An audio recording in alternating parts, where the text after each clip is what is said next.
Köszöntöm a nézőt! Podonyi Hedvig vagyok, és ez a videó azért készült, mert a Fekete Sas kiadó megkért arra, hogy beszéljek néhány szót a náluk megjelent könyveim egyikéről. Ennek az a címe, hogy mindig puskáznom kell, mert a sorrendet állandóan eltéveztem, képjelbetű. Az az alcíme, hogy érdekes írások, írásos érdekességek, és ennek megfelelően hát a témáját is ki lehet találni. Milyen írásos érdekességekről van szó? Előzményként elmondanám, hogy újságíróként dolgozom javarészt, de most már jó néhány könyvem is megjelent, és több mint egy évtizeden át írtam különböző írástörténeti kuriózumokról cikkeket, és ezeknek a javát foglaltam össze ebben a kötetben, ami 2022-ben jelent meg. Milyen témákkal találkozhatunk? Hát igyekeztem nagyon széles körben kitekinteni erre az érdekes területre.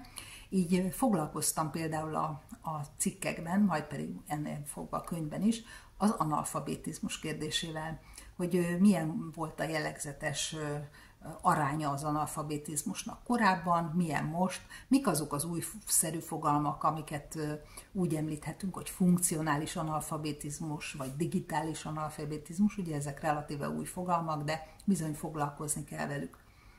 De olyan szép témák is terítékre kerülnek, mint mondjuk a világ legszebb barlangrajzai. Ezek azért is nagyon érdekesek, mert a felfedezésük története szinte regénybe illő, ugye ezek is megtalálhatók a könyvben. Beszélek a könyvemben a szótlan üzenetekről. Így neveztem el szótlan üzenetek, mert ezek gyakorlatilag olyan jellegű kommunikációs formák, amelyek az írást megelőző szimbólumrendszerre épülnek, tehát például tárgyakon keresztül üzengetés, vagy füstjelekkel üzengetés, és ehhez hasonlók. Ennek is megvolt annak idején a maga jelentősége, és hát érdekes sorra venni és megismerni, hogy mik is voltak ezek, és hogyan használták őket. Nagyon fontos részt képez a betűírás felfedezése, vagy a betűírás kialakulása. Nagyon izgalmas a felfedezés története is. A 20. századot megelőzően már elindultak a különböző ilyen nyugati kutatók azokra a területekre, ahol az ókor különféle csodáit fel lehetett fedezni. Egyébként sok esetben nagy károkat is tettek bennük, mert nem szakszerűen kutattak, de ez egy másik kérdés.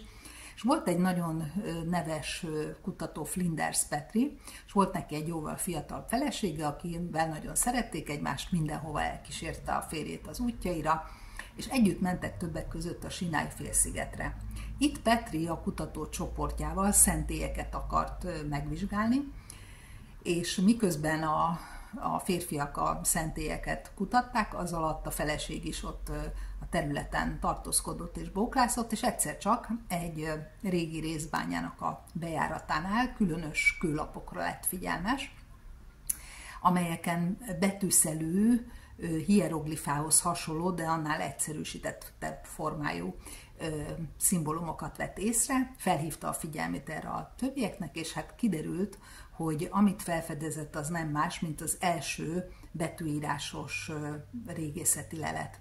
Tehát ez az úgynevezett protosínai írás, ez az egyiptomi hieroglifáknak egy módosított változata volt, és itt már egyes hangokhoz egyes betűjelek, egyes írásos jelek társultak. Na most ennek azért van óriási jelentősége, mert korábban ugye minden egyes tárgyra, jelenségre külön betűjelet kellett kitalálni, ugye tudjuk, hogy a kínaiban ez bizonyos okok miatt ma is így van, illetve aztán később találtak ki egy olyan fajta írásmódot, amit szótagírásnak nevezünk, amit pedig úgy hoztak létre, hogy egy szótagú szavakat rendeltek egymás mellé hangzás szerint, és így tudtak kifejezni egy több szótagú kifejezést. Mondjuk például, hogyha valaki le akarta volna írni azt a szót, hogy silány, egy szövegben, akkor azt úgy írhatta volna le szótagírással, hogy egymás mellé teszi a si, meg a lány szavaknak a jelét. Na hát ez ugye érezzük, hogy komplikáltabb, mint az, hogyha mondjuk 30-40 vagy ehhez hasonló számú betűjellel gyakorlatilag mindent le lehet pontosan írni, úgyhogy egy-egy hangzót egy-egy betűjelhez kötünk. Na hát ez történt ebben az esetben, ennek a történetét, részleteit is megismerjük, azt is, hogy tulajdonképpen a mai latinbetűs írásnak az eredete és a jeleknek az eredete hova vezethető vissza. Aztán foglalkozik a könyv az ékírás, illetve a hieroglifák megfejtésével, aztán foglalkozik az ókori, középkori graffitikkel, mert bizony nem csak most voltak, akik a falakra filkáltak, hanem régen is voltak ilyenek, csak ugye ezek ma már kuriózumok, történelmi érdekességek, de ezeket is körbejárjuk. Például Pompejben is rengeteg ilyen jelzés maradt hátra, illetve mondjuk középkori templomok falán, és így tovább. Aztán például, hogyha tovább haladunk, akkor foglalkozik a könyv a kódexekkel, de nem csak azzal, milyen érdekes kódexek léteztek, hanem hogy azok miből készültek, milyen anyagokból, mit használtak fel a kódexek készítéséhez, hogyan történt a kódexírás. Szerintem ez is egy nagyon izgalmas téma. Azután írásos rejtélyek nyomába is eredtem. Ez tulajdonképpen annyit jelent, hogy vannak máig is megfejtetlen olyan írásos emlékek, amelyek nagyon sok kutatónak a fantáziáját izgatják, hát ezekkel is érdemes ismerkedni.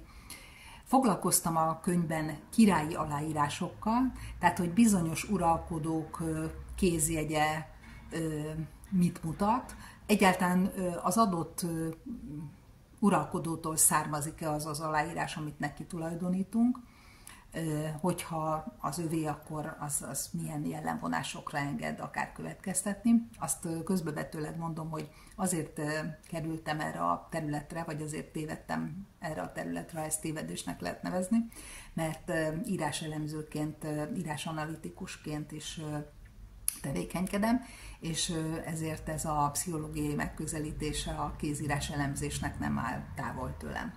Foglalkozom a könyvben ezen kívül a papír, az írószerek történetével, egészen a kezdetektől, de kitérve például Bíró László Józsefre is, aki ugye magyar származású feltaláló volt, Argentínában tudta végül kivitelezni megfelelően az ő találmányát, a máig is népszerű golyóstollat.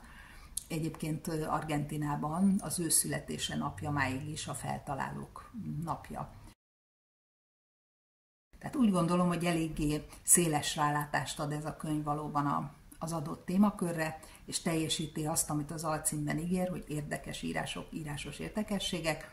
Remélem, hogy meglepetéseket is tartogat sokak számára, és hogy élvezetes, olvasmányos formában tudom ezt átadni mindenkinek, akit érdekel. Remélem, hogy tetszeni fog. Jó olvasást kívánok!